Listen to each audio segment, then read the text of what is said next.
Hi friends, എല്ലാവർക്കും നമസ്കാരം. ഇന്നത്തെ വീഡിയോയിൽ നമ്മൾ ഡിസ്കസ് ചെയ്യുന്നത് 2023 ലോക ചരിത്രം വേൾഡ് ഹിസ്റ്ററിയിൽ PSC ചോദിച്ച എല്ലാ ക്വസ്റ്റ്യൻസും അതിൻ്റെ റിലേറ്റഡ് ഫാക്ട്സും സോഴ്സും അടക്കമുള്ള ഡീറ്റെയിൽസ് ആണ്. അപ്പോൾ ഈ വീഡിയോ നിങ്ങൾക്ക് എന്തായാലും തീർച്ചയായിട്ടും യൂസ്ഫുൾ ആവും എന്നുള്ള പ്രതീക്ഷയിലാണ് ഞാൻ ചെയ്യുന്നത്. നമുക്ക് വീഡിയോയിലോട്ട് കടക്കാം. I am Aleesha and welcome to അലീസൈസ് ബൈ അലീഷ. ഓക്കെ, അപ്പോൾ നമുക്ക് ഫസ്റ്റ് ക്വസ്റ്റ്യൻ നോക്കാം. ഇതൊരു 10th ലെവൽ എക്സാമിന് വേണ്ടി ചോദിച്ച വേൾഡ് ഹിസ്റ്ററിയിലെ ഒരു ക്വസ്റ്റ്യൻ ആണ്. താഴെ പറയുന്നവയിൽ ഏതു പ്രസ്ഥാനമാണ് ജൂതർക്ക് രാജ്യം സ്ഥാപിക്കുക എന്ന ലക്ഷ്യത്തോടെ രൂപീകരിക്കപ്പെട്ടത്? 4 ഓപ്ഷൻ തന്നിട്ടുണ്ട്. ചേരിചേരാ പ്രസ്ഥാനം, സിയോണിസ്റ്റ് പ്രസ്ഥാനം, ജൂത ജനകീയ പ്രസ്ഥാനം, ജൂത വിമോചന പ്രസ്ഥാനം. ഇതിലേതാണ് കറക്റ്റ് ആൻസർ? സിയോണിസ്റ്റ് പ്രസ്ഥാനമാണ് അല്ലേ? അപ്പം ഓപ്ഷൻ 2 ആണ്. അപ്പോൾ ഇവിടെ വരുമ്പോൾ അതിൽ എന്തെങ്കിലും ABCD എന്ന് പറഞ്ഞിട്ട് സെയിം ഓർഡറിൽ തന്നെയാണ് ഇവിടെ കൊടുത്തേക്കുന്നത്. അപ്പോൾ തെറ്റില്ല, അല്ലെങ്കിൽ അതൊക്കെ നോക്കി എഴുതിയിട്ട് വേണം. വെറുതെ ഓപ്ഷൻ കൊടുത്താൽ മതിയായിരുന്നു അല്ലേ PSCക്ക്? ഇവിടെ തന്നെ ABCD എന്ന് കൊടുത്താൽ മതിയായിരുന്നു. പക്ഷേ എക്സാം ഹാളിൽ ഒരു കൺഫ്യൂഷനൊക്കെ ക്രിയേറ്റ് ചെയ്യാൻ വേണ്ടിയിട്ടാണ് ഇങ്ങനെയൊക്കെ ട്വിസ്റ്റ് ചെയ്ത് കൊടുത്തേക്കുന്നത്. ഇവിടെ എന്തായാലും സിയോണിസ്റ്റ് പ്രസ്ഥാനം എന്നുള്ളതാണ്. ഓപ്ഷൻ B ആണ് കറക്റ്റ് ആയിട്ടുള്ള ആൻസർ ആയിട്ട് വരുന്നത്. അപ്പോൾ ഈ ക്വസ്റ്റ്യൻ എവിടെ നിന്നാണ് ചോദിച്ചതെന്ന് ജസ്റ്റ് നമുക്കൊന്ന് നോക്കാം. ഈ ഒരു ക്വസ്റ്റ്യൻ ഡയറക്റ്റ് SCRT എന്നുള്ളൊരു ക്വസ്റ്റ്യൻ ആണല്ലേ. ഇവിടെ ഈ ടേബിളിൽ കൊടുത്തിട്ടുള്ളതാണ്. ജൂതന്മാർക്കായി ഒരു പ്രത്യേക രാഷ്ട്രം രൂപീകരിക്കുക എന്ന ലക്ഷ്യത്തോടെ ആരംഭിച്ച പ്രസ്ഥാനമാണ് സിയോണിസം. ഈ ആശയം ആദ്യമായി അവതരിപ്പിച്ചത് തിയോഡർ ഹെർഷൽ ആണ്. ദ ജൂവിഷ് സ്റ്റേറ്റ് എന്ന പുസ്തകത്തിലാണ് ജൂതരാഷ്ട്രം എന്ന ആശയം അദ്ദേഹം മുന്നോട്ട് വെച്ചത്. ഡയറക്റ്റ് ക്വസ്റ്റ്യൻ ആണ്. SCRT എന്നുള്ള ഡയറക്റ്റ് ക്വസ്റ്റ്യൻ ആണ്. അപ്പോൾ ഇങ്ങനത്തെ ഈ കോളം ഒക്കെ PSCക്ക് വളരെ ഇഷ്ടമാണ് കേട്ടോ. SCRT ടെക്സ്റ്റ് ബുക്കുകളിൽ ഇത് ഏത് ചാപ്റ്ററാണ്? SCRT സാമൂഹ്യശാസ്ത്രം 1, 10ാം ക്ലാസ്സിലെ സാമൂഹ്യശാസ്ത്രം 1 ലോകം 20ാം നൂറ്റാണ്ടിൽ എന്ന ചാപ്റ്ററിൽ നിന്ന് PSC ഡയറക്റ്റ് ചോദിച്ചേക്കുന്ന ക്വസ്റ്റ്യൻ ആണ്. ഓക്കെ, ഇനി നെക്സ്റ്റ് ക്വസ്റ്റ്യൻ നോക്കാം. പുരുഷന് യുദ്ധം സ്ത്രീക്ക് മാതൃത്വം പോലെയാണ്. ആരുടെ വാക്കുകളാണിവ? 4 ഓപ്ഷൻ ഉണ്ട്. Hitler, Mussolini, Stalin and Mao Tsetung. ഇതാരുടെ വാക്കുകളാണ്? മുസോളിനിയുടെ വാക്കുകളാണ് അല്ലേ. അപ്പോൾ ഇതാണ് നേരത്തെ പറഞ്ഞതുപോലെ ഇവിടെ 2 ആണെങ്കിലും ഈ 2 എന്നുള്ളത് C ആയിട്ടാണ് കൊടുത്തിരിക്കുന്നത്. അപ്പോൾ അങ്ങനെയുള്ള കുഞ്ഞു മിസ്റ്റേക്സ് ഒന്നും എക്സാം ഹാളിൽ ആരും വരുത്തരുത്. മുസോളിനിയുടെ വാക്കുകളാണ്. ഓപ്ഷൻ 2 ആണ് ഇവിടെ കറക്റ്റ് ആയിട്ടുള്ള ആൻസർ. ഈ ക്വസ്റ്റ്യനും SCRTയിൽ നിന്ന് ഡയറക്റ്റ് ചോദിച്ചിട്ടുള്ള ഒരു ക്വസ്റ്റ്യൻ ആണ്. അപ്പോൾ നമുക്കത് എവിടെയാണെന്ന് ജസ്റ്റ് ഒന്ന് നോക്കാം. അപ്പോൾ സെയിം ചാപ്റ്ററിൽ നിന്ന് തന്നെയാണ് അല്ലേ. ലോകം 20ാം നൂറ്റാണ്ടിൽ സാമൂഹ്യശാസ്ത്രം സ്റ്റാൻഡേർഡ് 10ലെ സെയിം ചാപ്റ്ററിൽ നിന്ന് തന്നെ സെയിം ക്വസ്റ്റ്യൻ പേപ്പറിൽ 2 ക്വസ്റ്റ്യൻ. മുസോളിനിയും ഫാസിസം എന്ന ടോപ്പിക്കിനകത്ത് പുരുഷന് യുദ്ധം സ്ത്രീക്ക് മാതൃത്വം എന്നതുപോലെയാണ് എന്ന് മുസോളിനി പറഞ്ഞിട്ടുള്ളതാണ്. ഇവിടെ ഫോട്ടോ ഒക്കെ കൊടുത്തിട്ടുണ്ട് അല്ലേ. ഇതും SCRTയിൽ നിന്ന് വന്നിട്ടുള്ള ഡയറക്റ്റ് ഒരു ക്വസ്റ്റ്യൻ തന്നെയാണ്.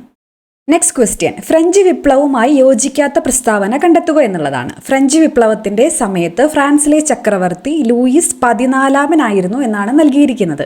ഇത് തെറ്റായിട്ടുള്ള ഒരു സ്റ്റേറ്റ്മെൻ്റ് ആണ് അല്ലേ. 14 വിപ്ലവത്തിൻ്റെ സമയത്ത് 16 ലൂയി 16. ഇത് തെറ്റായിട്ടുള്ള ഒരു പ്രസ്താവനയാണ്, യോജിക്കാത്ത പ്രസ്താവനയാണ്. ടെന്നീസ് കോർട്ടിലെ പ്രതിജ്ഞ ഫ്രഞ്ച് വിപ്ലവവുമായി ബന്ധപ്പെട്ടതാണ്. അത് കറക്റ്റായിട്ടുള്ള സ്റ്റേറ്റ്മെൻ്റ് ആണ്. പ്രാതിനിധ്യമില്ലാതെ നികുതിയില്ല എന്നത് ഫ്രഞ്ച് വിപ്ലവത്തിൻ്റെ പ്രധാന മുദ്രാവാക്യമാണ്. അല്ലല്ലോ അല്ലേ, അത് അമേരിക്കൻ റെവല്യൂഷനുമായിട്ട് ബന്ധപ്പെട്ടതാണ്. പ്രാതിനിധ്യമില്ലാതെ നികുതിയില്ല എന്ന് പറഞ്ഞത് ജെയിംസ് ഓട്ടിസ് ആണ്. നമ്മളത് അമേരിക്കൻ റെവല്യൂഷനുമായിട്ട് ബന്ധപ്പെട്ട് പഠിക്കുന്നതാണ്. അവിടെ അതും യോജിക്കാത്ത പ്രസ്താവനയാണ്. ഇനി മോണ്ടസ്ക്യൂ, റൂസോ, ജോൺ ലോക്ക് തുടങ്ങിയവർ ഫ്രഞ്ച് വിപ്ലവത്തെ സ്വാധീനിച്ച ചിന്തകരായിരുന്നു. അപ്പോൾ ഇവിടെ ജോൺ ലോക്ക് നമുക്കറിയാം അമേരിക്കൻ റെവല്യൂഷനുമായിട്ട് ബന്ധപ്പെട്ടതാണ്. മോണ്ടസ്ക്യൂം റൂസോ ഒക്കെ ഫ്രഞ്ച് റെവല്യൂഷനുമായിട്ട് ബന്ധപ്പെട്ടതാണ്. അപ്പോൾ ഇതും യോജിക്കാത്ത പ്രസ്താവനയാണ്. അപ്പോൾ ഓപ്ഷനിൽ 1, 3, 4 ഇങ്ങനെ ഒരു ഓപ്ഷൻ ഇതിലില്ല അല്ലേ. ഓപ്ഷൻ നോക്കുകയാണെങ്കിൽ ഇതിലില്ല. 1, 3 വരുന്നതുണ്ട്. 1, 3, 4 എന്നുള്ളൊരു ഓപ്ഷൻ ഇതിലില്ല. അതുകൊണ്ട് ഈ ഒരു ക്വസ്റ്റ്യൻ PSC ക്യാൻസൽ ചെയ്തു, ഡിലീറ്റ് ചെയ്ത ഒരു ക്വസ്റ്റ്യൻ ആണ്. ഓക്കെ, ഇനി അടുത്ത ക്വസ്റ്റ്യൻ നോക്കാം. ഇതിൻ്റെയൊക്കെ സോഴ്സ്, എല്ലാത്തിൻ്റെയും സോഴ്സ് ഇനി എടുത്തെടുത്ത് പറയുന്നില്ല. ഇതിൻ്റെയൊക്കെ SCRT ആണ്. എന്തെങ്കിലും വ്യത്യസ്തമായിട്ടുള്ള സോഴ്സ് നമുക്ക് പ്രത്യേകമായിട്ട് കാണിക്കാം. ഓക്കെ, ഐക്യരാഷ്ട്രസഭയുമായി ബന്ധപ്പെട്ട ശരിയായ പ്രസ്താവന കണ്ടെത്തുക എന്നുള്ളതാണ് അടുത്ത ചോദ്യം. അപ്പോൾ ഇത് വേണമെങ്കിൽ കറണ്ട് അഫെയറുമായി റിലേറ്റ് ചെയ്തിട്ടുള്ളൊരു ക്വസ്റ്റ്യൻ ആയിട്ടും വരാം, അല്ലെങ്കിൽ ലോക ചരിത്രത്തിൽ തന്നെ നമുക്ക് UNO ആൻഡ് ഇൻ്റർനാഷണൽ ഓർഗനൈസേഷൻ സിലബസിൽ പറയുന്നുണ്ട്.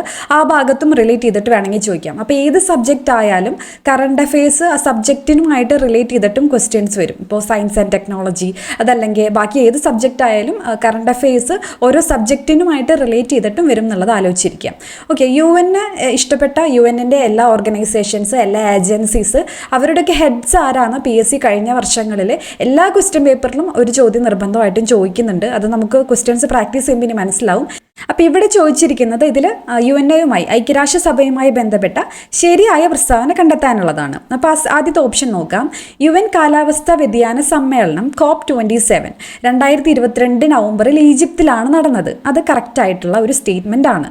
2022 നടന്നത് ഈജിപ്തിലാണ്. അപ്പോൾ നമ്മളെ സംബന്ധിച്ച് ഇനി കൂടുതൽ ഫോക്കസ് ചെയ്യേണ്ടത് 2023 ആണ്. അപ്പോൾ 2023 നമ്മൾ അറിഞ്ഞിരിക്കണം നിർബന്ധമായിട്ടും. 2023 COP28 സമ്മേളനം എവിടെയാണ് നടന്നത്? UAE-യിലാണ്. എവിടെയാണ്? UAE-യിലാണ്. 2022 ഈജിപ്തിലാണ്. ഐക്യരാഷ്ട്രസഭയുടെ ഇപ്പോഴത്തെ സെക്രട്ടറി ജനറൽ ആന്റോണിയോ ഗുട്ടറസ് ആണ്. ഇത് റിപ്പീറ്റ് ചെയ്തിട്ട് പല രീതിയിൽ ഈ ക്വസ്റ്റ്യൻ ചോദിക്കുന്നുണ്ട്. നമുക്കത് അനലൈസ് ചെയ്യുമ്പോൾ മനസ്സിലാവും.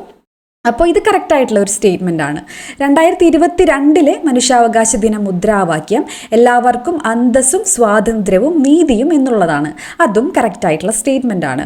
മനുഷ്യാവകാശങ്ങളുടെ സാർവത്രിക പ്രഖ്യാപനത്തിൻ്റെ 75-ാം വാർഷികം ഐക്യരാഷ്ട്രസഭ 2022 ഡിസംബർ 10 ആഘോഷിച്ചു. അത് മിസ്റ്റേക്ക് ഉണ്ട്. 2022 75 എത്തിയിട്ടില്ല. 2023 സമ്മേളനമാണ്. ഡിസംബർ 10 75-ാം വാർഷികം ആഘോഷിച്ചത്. അപ്പോൾ 2023 നടന്ന സമ്മേളനമാണ്, 75-ാം വാർഷികമാണ്. അതുകൊണ്ട് അത് ഫോക്കസ് ചെയ്ത് പഠിക്കണം. ഇനിയുള്ള എക്സാമുകൾക്ക് ചോദിക്കാൻ വളരെയേറെ സാധ്യതയുണ്ട്. ഓക്കെ, അപ്പോൾ ഇതിൽ ശരിയായ പ്രസ്താവനയാണ് ചോദിച്ചിരിക്കുന്നത്. ഒന്നാമത്തെ ശരിയാണ്, രണ്ടാമത്തെ ശരിയാണ്, മൂന്നാമത്തെ ശരിയാണ്. അപ്പോൾ ഓപ്ഷൻ എ ആണ് ഇവിടെ കറക്റ്റ് ആയിട്ടുള്ള ആൻസർ എന്ന് പറയുന്നത്. ഇത് മിസ്റ്റേക്ക് ആണെന്നുള്ളത് മനസ്സിലായല്ലോ അല്ലേ? നാലാമത്തെ എന്തുകൊണ്ടാണ്? 75-ാമത്തെ 2023 2023 COP28 നടക്കുന്നത് UAE-യിലാണ്. Freedom, equality and justice for all. ഒറ്റ വാക്കിനെ വ്യത്യാസമുള്ളൂ എന്ന് വേണമെങ്കിൽ പറയാം. ഇവിടെ 2022 dignity, freedom and justice for all എന്നുള്ളതാണ് തീം. 2023 ഫ്രീഡം, സ്വാതന്ത്ര്യം, സമത്വം, നീതി ഫോർ ഓൾ എന്നുള്ളതാണ്, എല്ലാവർക്കും എന്നുള്ളതാണ് തീം. അപ്പോൾ 2023 കുറച്ചും കൂടെ ഫോക്കസ് ചെയ്തിട്ട് ഇനിയുള്ള എക്സാമുകൾക്ക് പഠിക്കാം. ഓക്കെ, ഇനി അടുത്ത ക്വസ്റ്റ്യൻ നോക്കാം. താഴെ തന്നിരിക്കുന്നവയിൽ രണ്ടാം ലോക മഹായുദ്ധവുമായി ബന്ധമില്ലാത്തത് എഴുതുക.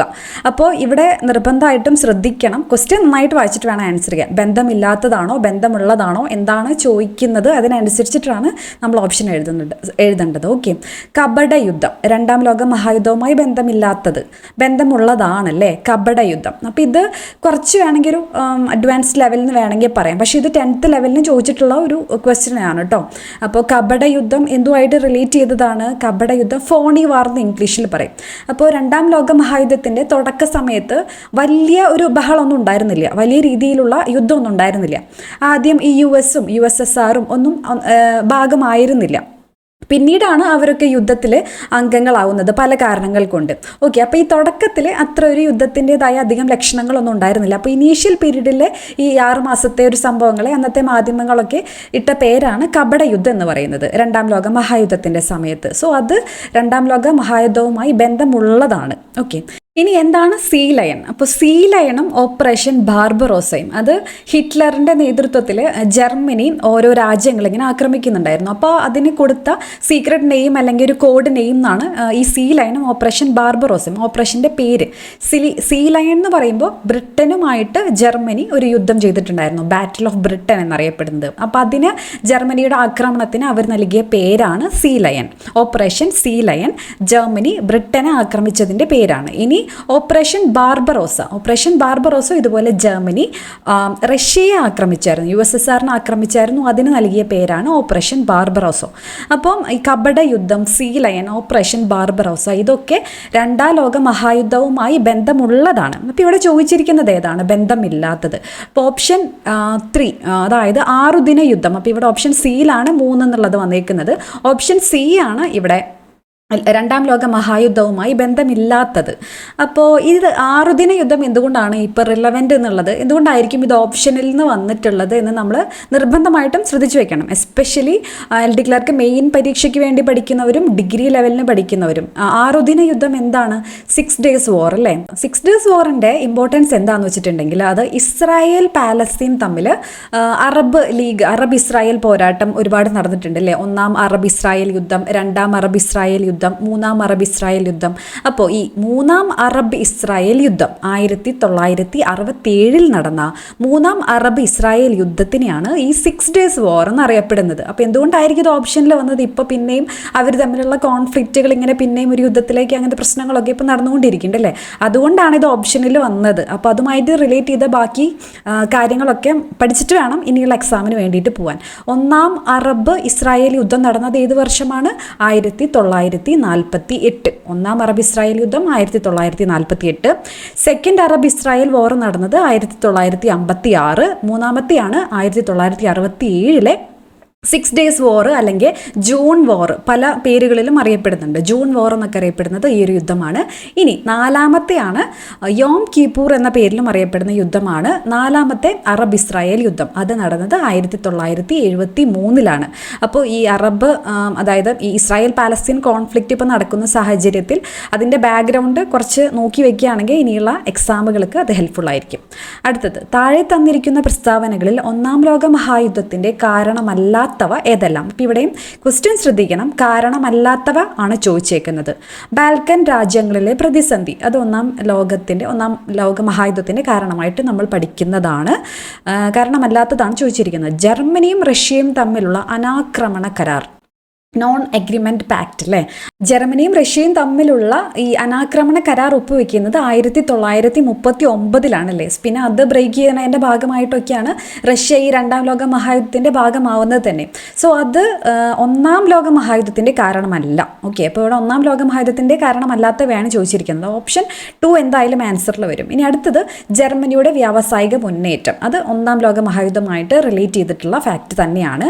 ഇനി ഇറ്റലിയിൽ ഫാസിസവും ജർമ്മനിയിൽ നാസിസവും വളർന്നു വന്നു, അത് ഒന്നാം ലോക മഹായുദ്ധത്തിന് ശേഷമാണ് അല്ലേ? അത് രണ്ടാം ലോക മഹായുദ്ധത്തിൻ്റെ കാരണങ്ങളിൽ ഒന്നാണെന്ന് വേണമെങ്കിൽ പറയാം. അപ്പോൾ ഇവിടെ ഓപ്ഷൻ 2, 4 ഓപ്ഷൻ എ ആണ് ഇവിടെ ആൻസർ ആയിട്ട് വരുന്നത്. ഇനി അടുത്ത ക്വസ്റ്റ്യൻ നോക്കാം. അമേരിക്കൻ ഭരണഘടന തയ്യാറാക്കുന്നതിന് ചേർന്ന ഭരണഘടനാ കൺവെൻഷന് നേതൃത്വം നൽകിയതാര്? അപ്പോൾ ഇത് വളരെ ശ്രദ്ധിച്ച് ആൻസർ ചെയ്യേണ്ട ഒരു ക്വസ്റ്റ്യൻ ആണ്. കാരണം എന്ന് വെച്ചിട്ടുണ്ടെങ്കിൽ അമേരിക്കൻ ഭരണഘടന എഴുതി തയ്യാറാക്കിയത് നമുക്ക് എല്ലാവർക്കും അറിയാം, ജെയിംസ് മാഡിസന്റെ നേതൃത്വത്തിലാണെന്ന് നമ്മൾ പഠിക്കുന്നുണ്ട്. പക്ഷെ അതിനൊരു കൺവെൻഷൻ ചേർന്നിട്ടുണ്ട്. 1987 ഫിലാഡൽഫിയയിൽ വെച്ചിട്ട് അങ്ങനെ ഒരു ഭരണഘടനാ കൺവെൻഷൻ നടന്നിട്ടുള്ളത്.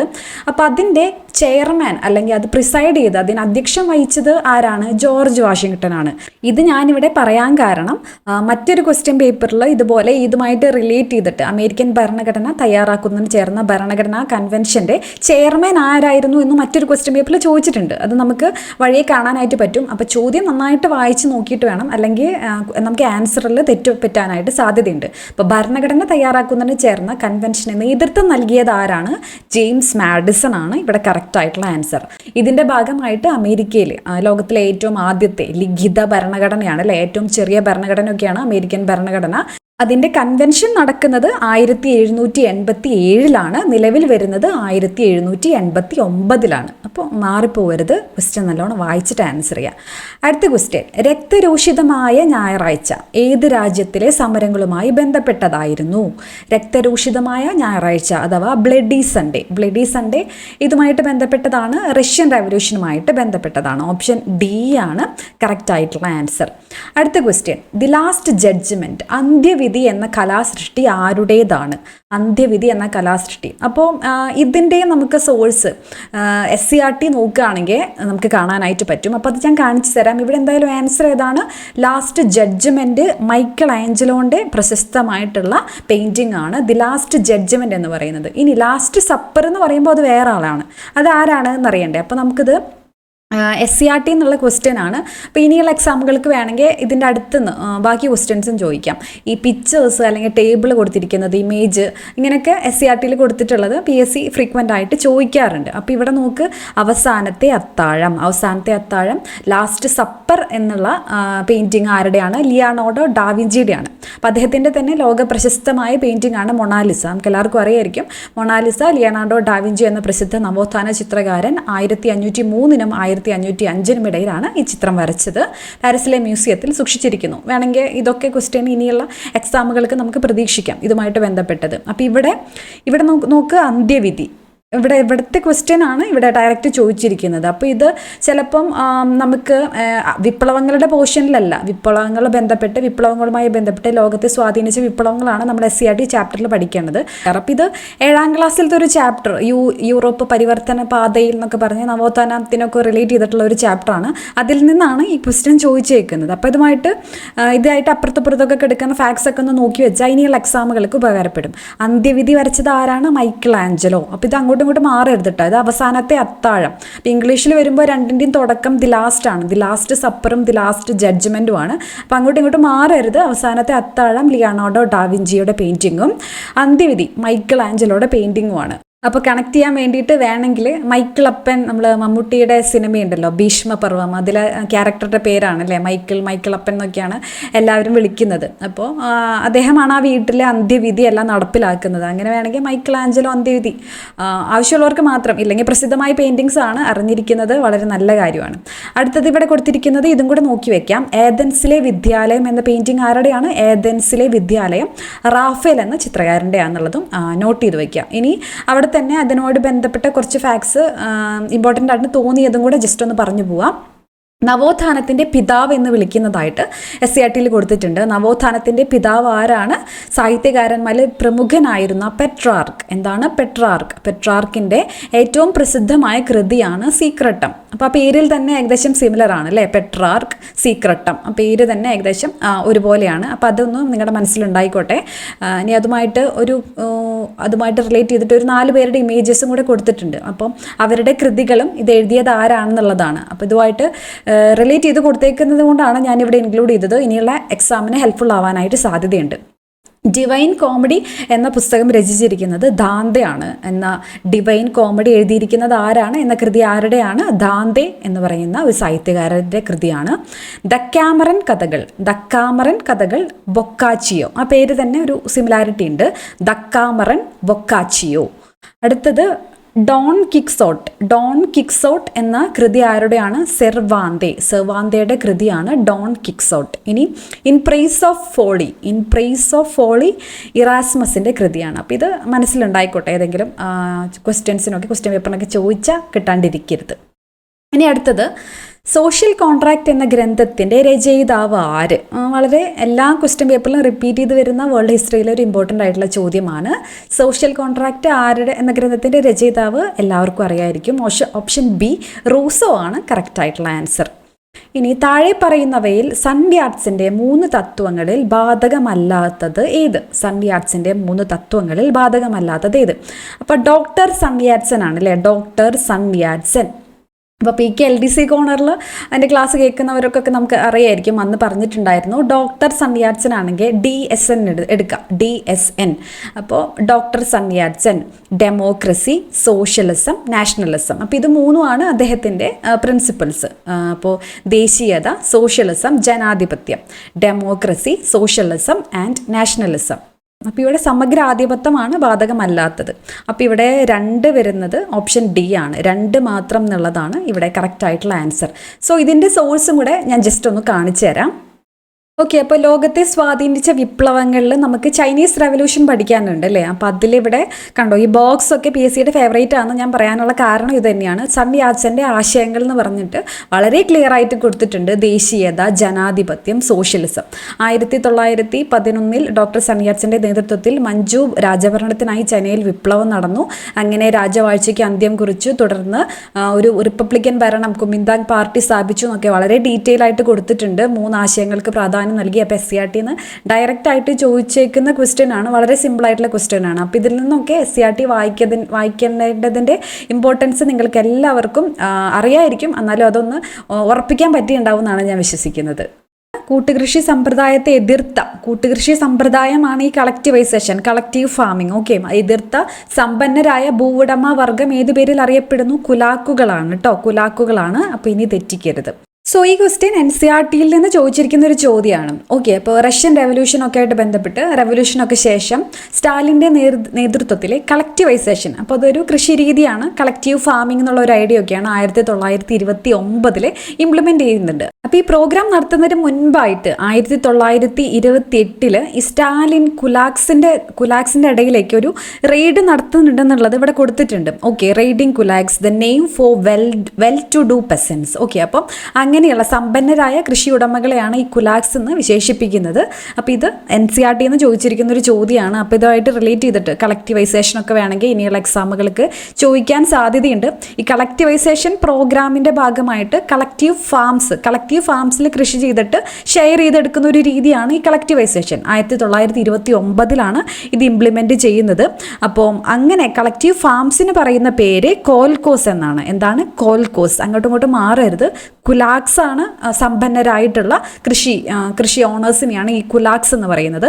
കോൽക്കോസ് എന്ന് പറയുമ്പോൾ കളക്റ്റീവ് ഫാംസിനെ വിളിച്ചിരുന്ന പേരാണ് കോൽക്കോസ് എന്നുള്ളത്. സോ ഇത് ഏത് ചാപ്റ്റർ ആണെന്ന് ചോദിച്ചിട്ടുണ്ടെങ്കിൽ ഞാനിപ്പോൾ കാണിച്ചു തരാം.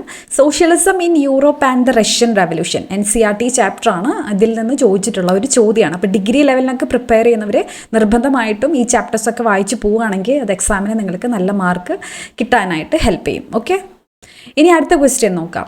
താഴെ തന്നിരിക്കുന്നവയിൽ റഷ്യൻ വിപ്ലവവുമായി ബന്ധമില്ലാത്തത് ഏതെന്നുള്ളതാണ്. Bloody Sunday. അപ്പോൾ ഈ ക്വസ്റ്റ്യൻ തന്നെ വേറൊരു ക്വസ്റ്റ്യൻ ആയിട്ട് ചോദിച്ചാണല്ലേ, ബ്ലഡി സൺഡേ ഏതുമായിട്ട് റിലേറ്റ് ചെയ്തതാണെന്നുള്ളത്. ബ്ലഡി സൺഡേ റഷ്യൻ വിപ്ലവവുമായി ബന്ധമുള്ളതാണ്, ദ്യൂമയും ബന്ധമുള്ളതാണ്, യുദ്ധകാല കമ്മ്യൂണിസം ഒക്കെ റഷ്യൻ റെവല്യൂഷനുമായിട്ട് റിലേറ്റ് ചെയ്തതാണ്. ബാസ്റ്റീൽ ജയിലിൻ്റെ പതനം, അത് ഫ്രഞ്ച് റെവല്യൂഷൻ്റെ ഏറ്റവും ഇമ്പോർട്ടൻ്റ് ആയിട്ടുള്ളൊരു സംഭവമാണ്, അതാണ് ബന്ധമില്ലാത്തത്. അടുത്ത ക്വസ്റ്റ്യൻ, 2023 നാറ്റോയിൽ അംഗത്വം നേടിയ രാജ്യമേത്? കറണ്ട് അഫെയർ എന്ന് വേണമെങ്കിൽ പറയാം. കറണ്ട് അഫെയർ ആണ്, എന്നാൽ വേൾഡ് ഹിസ്റ്ററിയുമായിട്ട് റിലേറ്റ് ചെയ്തിട്ടുള്ളതാണ് അല്ലേ. ഓപ്ഷൻ എ ആണ്, ഫിൻലൻഡ് ആണ് കറക്റ്റ് ആയിട്ടുള്ള ആൻസർ. അപ്പം നാറ്റോ ഒക്കെ വളരെയധികം ഇമ്പോർട്ടൻ്റ് ആണ്. 1949 നാറ്റോ എന്ന മിലിറ്ററി ബ്ലോക്ക് എസ്റ്റാബ്ലിഷ് ചെയ്യുന്നത്. അപ്പോൾ യുക്രൈൻ റഷ്യ ഒക്കെ പ്രശ്നം നടക്കുന്ന ഒരു സാഹചര്യത്തിൽ നാറ്റോ വളരെയധികം ഇമ്പോർട്ടൻ്റ് ആണ്, ഫോക്കസ് ചെയ്തിട്ട് പഠിക്കേണ്ട ഒരു ഏരിയ ആണ്. ഇനി next question, bill of rights എന്ന വിഖ്യാതമായ ഉടമ്പടിയിൽ ഒപ്പുവെച്ച ബ്രിട്ടീഷ് ഭരണകാരികൾ ആരെല്ലാം? ബ്ലഡ്ലെസ് റെവല്യൂഷൻ അല്ലേ, രക്തരഹിത വിപ്ലവം ഇംഗ്ലണ്ടിൽ നമ്മൾ പഠിക്കുന്നതാണ്. ഡയറക്റ്റ് ക്വസ്റ്റ്യൻ ആണ്. ഓപ്ഷൻ എ ആണ്, വില്യം 3 മേരി 2 ഇവർ ചേർന്നിട്ടാണ് ബിൽ ഓഫ് റൈറ്റ്സ് എന്ന വിഖ്യാതമായ ഉടമ്പടി 1689 ഒപ്പുവെക്കുന്നത്. ഓക്കെ, അപ്പോൾ ഓർഡിനൽ നമ്പർ അടക്കം ശ്രദ്ധിച്ച് പഠിക്കണം. വില്യം 3 മേരി 2 അങ്ങോട്ടും ഇങ്ങോട്ടൊന്നും മാറരുത്. ഓക്കെ, ആരാണ് petition of right 1628 petition of right ആരാണ്, ഏത് രാജാവാണ് ആ സമയത്ത് അത് സൈൻ ചെയ്തതെന്നുള്ളത് നിങ്ങൾ കമൻറ്റ് ചെയ്യാം. ഓക്കെ, അടുത്ത ക്വസ്റ്റ്യൻ നോക്കാം. 2023 G7 ഉച്ചകോടി വേദി. അപ്പോൾ G7 ഒക്കെ നമുക്ക് ഇൻ്റർനാഷണൽ ഓർഗനൈസേഷനിൽ പഠിക്കാനുള്ളതാണ്. അപ്പോൾ അതൊക്കെ ഇപ്പോഴത്തെ വേദികളും അവരുടെ ഹെഡ് ആരാണ് എന്നുള്ള ക്വസ്റ്റ്യൻസ് ഒക്കെയാണ് റിപ്പീറ്റഡ്ലി ചോദിക്കുന്നുണ്ട്. G7 G20 അങ്ങോട്ടും ഇങ്ങോട്ടും മാറിപ്പോരുത്. അപ്പോൾ പെട്ടെന്ന് ന്യൂഡൽഹി കാണുമ്പോൾ ആരും ചാടി കയറി ഓപ്ഷൻ അത് ആൻസർ ചെയ്യരുത്. ഇന്ത്യയിൽ വെച്ച് നടന്നത് G20 ആണ്. 2023 G20ക്ക് വേദിയായത് ഇന്ത്യയാണ്. G7 ഉച്ചകോടിക്ക് വേദിയായത് ഹിരോഷിമയാണ്. ഓക്കെ, ഹിരോഷിമയാണ് കറക്റ്റ് ആയിട്ടുള്ള ആൻസർ. G20 ഇപ്പോഴത്തെ എല്ലാ എക്സാമുകൾക്കും പല രീതിയിലും ഡീപ്പായിട്ടുള്ള ക്വസ്റ്റ്യൻസും ചോദിക്കുന്നുണ്ട്. സോ അത് പ്രത്യേകം എടുത്ത് പഠിക്കേണ്ട ഒരു ടോപ്പിക്കാണ്. ഓക്കെ, നെക്സ്റ്റ് ക്വസ്റ്റ്യൻ, ഇംഗ്ലണ്ടിലെ മഹത്തായ വിപ്ലവവുമായി യോജിക്കാത്ത പ്രസ്താവന കണ്ടെത്തുക. യോജിക്കാത്ത പ്രസ്താവനയാണ്. രക്തരഹിത വിപ്ലവത്തിലൂടെ ഇംഗ്ലണ്ടിൽ പുറത്താക്കപ്പെട്ട രാജാവ് ജെയിംസ് 2 എക്സാമിൽ പലർക്കും ഉള്ള കൺഫ്യൂഷനാണ്, എനിക്കുള്ളൊരു കൺഫ്യൂഷനാണ്. അറ്റ്ലീസ്റ്റ് ഓർഡിനൽ നമ്പർ ഞാൻ മറന്നു പോകും. ജെയിംസ് 2 കൊടുത്തേക്കുമ്പോൾ ഞാൻ അവിടെ 2 ചിലപ്പോൾ കുത്തിപ്പിടിച്ച് ചിലപ്പോൾ അവിടെ ഇരുന്ന് ഒരുപാട് സമയം കളയുന്ന ഒരാളാണ്. അപ്പോൾ നമുക്ക് കിട്ടുന്ന ആൻസർ ചിലപ്പോൾ ഇവിടെ ഉണ്ടാവും, ബാക്കി ഓപ്ഷനിൽ നിന്ന് നമുക്ക് ആൻസറിലോട്ട് എത്താനായിട്ട് പറ്റും. ഓക്കെ, അപ്പോൾ അവിടെ തന്നെ ഒരുപാട് സമയം കളയരുത്. എന്തായാലും ഇത് കറക്റ്റ് സ്റ്റേറ്റ്മെന്റ് തന്നെയാണ്. ജെയിംസ് 2 തന്നെയാണ് രക്തരഹിത വിപ്ലവത്തിലൂടെ ഇംഗ്ലണ്ടിൽ പുറത്താക്കപ്പെട്ട രാജാവ്. ഓക്കെ, ഇനി യോജിക്കാത്ത പ്രസ്താവനയാണ് ഇവിടെ ചോദിച്ചിരിക്കുന്നത്. മഹത്തായ വിപ്ലവത്തിന്റെ സമയത്ത് ഇംഗ്ലണ്ട് ഭരിച്ചിരുന്നത് ട്യൂഡർ രാജവംശമായിരുന്നു. ഇത് തെറ്റായിട്ടുള്ള സ്റ്റേറ്റ്മെന്റ് ആണ്. മഹത്തായ വിപ്ലവത്തിന് മുന്നേ ആണ് 1400-600 കാലഘട്ടങ്ങളിലൊക്കെയാണ് ട്യൂഡർ രാജവംശം ഇംഗ്ലണ്ടിൽ ഭരിച്ചിരുന്നത്. വിപ്ലവത്തിന്റെ സമയത്ത്, അതായത് ഈ ലൂയി രാജാക്കന്മാരൊക്കെ ഏത് രാജവംശമാണ്? സ്റ്റുവേർട്ട് രാജവംശമാണ്. ഓക്കെ, സ്റ്റുവേർട്ട് രാജവംശമാണ്, മാറിപ്പോരുത്. ഓക്കെ, സ്റ്റുവേർട്ട് രാജവംശമാണ്. അപ്പം അടുത്തത് അപ്പം അത് ബന്ധമില്ലാത്ത ഒരു യോജിക്കാത്ത പ്രസ്താവനയാണ്.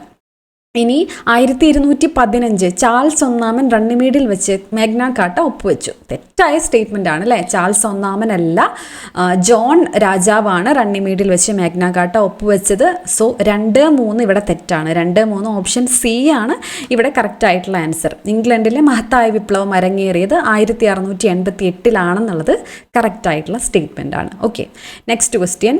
ശരിയായവ കണ്ടെത്തുക. ഓക്കെ, അപ്പം ഇതിൻ്റെയൊക്കെ അന്താരാഷ്ട്ര നമുക്ക് international organisations, UN and international organisations പഠിക്കാനുണ്ട്. അപ്പോൾ ഇവരുടെ ഹെഡ് ക്വാർട്ടേഴ്സ് കറക്റ്റ് ആണോ എന്നുള്ളതാണ് ഇവിടെ ക്വസ്റ്റ്യൻ. അന്താരാഷ്ട്ര നീതിന്യായ കോടതി കറക്റ്റ് ആണ് അല്ലേ? ഹേഗ് നെതർലൻഡ്സിലാണ് ഹെഡ് ക്വാർട്ടേഴ്സ് സ്ഥിതി ചെയ്യുന്നത്. കറക്റ്റായിട്ടാണ് മാച്ച് ചെയ്തേക്കുന്നത്. UN സർവകലാശാല ടോക്കിയോയിലാണ്, അതും കറക്റ്റാണ്. യുനെസ്കോയുടെ ആസ്ഥാനം എവിടെയാണ്? പാരീസിലാണ്. അപ്പോൾ ഇത് അങ്ങോട്ടും ഇങ്ങോട്ടും മാറിക്കൊടുത്തേക്കാണ്. ഓക്കെ, യുനെസ്കോൻ്റെ പാരീസും ലോകാരോഗ്യ സംഘടന വേൾഡ് ഹെൽത്ത് ഓർഗനൈസേഷൻ്റെ ജനീവയാണ്. അപ്പോൾ ഇങ്ങോട്ടും ഇങ്ങോട്ടും മാറി. അപ്പോൾ ഇവിടെ ശരിയായവയാണ് ചോദിച്ചേക്കുന്നത്. 1, 2 എന്നുള്ളതാണ് ഇവിടെ കറക്റ്റ് ആയിട്ടുള്ള ആൻസർ ആയിട്ട് വരുന്നത്. ഇനി നെക്സ്റ്റ് ക്വസ്റ്റ്യൻ നോക്കാം. നിയമങ്ങളുടെ അന്തസത്ത എന്ന കൃതി രചിച്ചതാര്? അപ്പോൾ ഇത് 2023 വേൾഡ് ഹിസ്റ്ററിയിലെ PSCയുടെ ഏറ്റവും പ്രിയപ്പെട്ട ചോദ്യം ഏതാണെന്ന് ചോദിച്ചാൽ ഞാൻ ഇതാന്ന് പറയും. കാരണം പല ക്വസ്റ്റ്യൻ പേപ്പറിൽ ഈ ക്വസ്റ്റ്യൻ കണ്ടിട്ടുണ്ട്. സ്പിരിറ്റ് ഓഫ് ലോസ്, അതാണ് ഒറിജിനൽ പുസ്തകത്തിൻ്റെ. സ്പിരിറ്റ് ഓഫ് ലോസ് എന്ന് ചോദിക്കും. നിയമങ്ങളുടെ അന്തസത്ത, പിന്നെ വേറെ ഈ അന്തസത്ത എന്നുള്ള വാക്ക് മാറ്റിയിട്ട് വേറെ അത് ക്വസ്റ്റ്യൻ നിങ്ങൾക്ക് കാണുമ്പോൾ മനസ്സിലാവും. അങ്ങനെ പല രീതിയിലും ഈ ചോദ്യം ചോദിച്ചിട്ടുണ്ട്.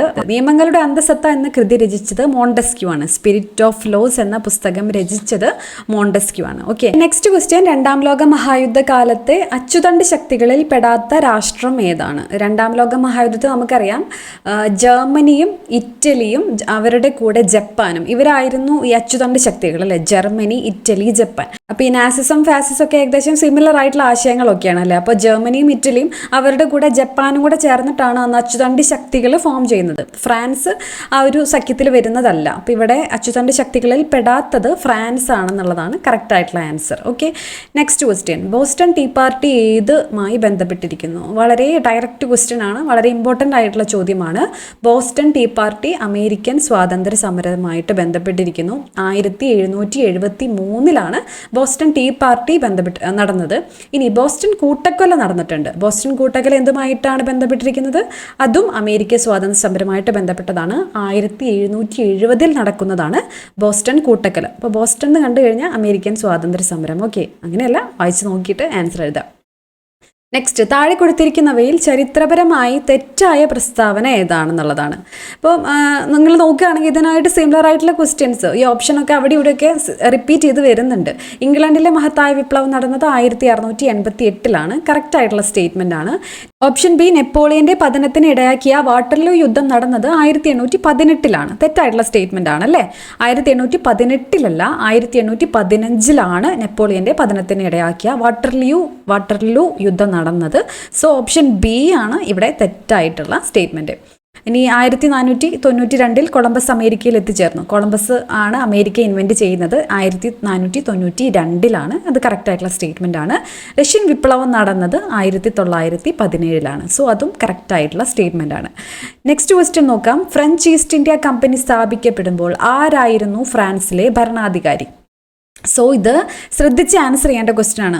ചിലപ്പോൾ പെട്ടെന്ന് നമ്മൾ ഈ ലൂയി ഒക്കെ കാണുമ്പോൾ ചിലപ്പോൾ റെവല്യൂഷൻ്റെ സമയത്ത് ഏത് രാജാവാണ് എന്നുള്ള നമ്മുടെ മനസ്സിൽ ചിലപ്പോൾ അങ്ങനെയൊക്കെ വരും. എക്സാം ഹാളിലല്ലേ, ഒന്നും പറയാൻ പറ്റില്ല എന്താണ് നമ്മുടെ മനസ്സിൻ്റെ അവസ്ഥ എന്നുള്ളത്. സോ ഇവിടെ ക്വസ്റ്റ്യൻ എന്താണ്? റെവല്യൂഷൻ്റെ സമയത്ത്, ഫ്രഞ്ച് റെവല്യൂഷൻ്റെ സമയത്ത് ഭരണാധികാരിയാണോ ഇവിടെ ചോദ്യം? അല്ല അല്ലേ? ഫ്രഞ്ച് ഈസ്റ്റ് ഇന്ത്യ കമ്പനി സ്ഥാപിക്കുമ്പോൾ ആരായിരുന്നു ഫ്രാൻസിലെ ഭരണാധികാരി എന്നുള്ളതാണ്. So French east India company സ്ഥാപിക്കുന്നത് 1664 ആ സമയത്ത് ലൂയി 14 ഞാനാണ് രാഷ്ട്രം എന്ന് പറഞ്ഞ രാജാവാണ്, ഭരണാധികാരിയാണ് അല്ലേ? ലൂയി 14.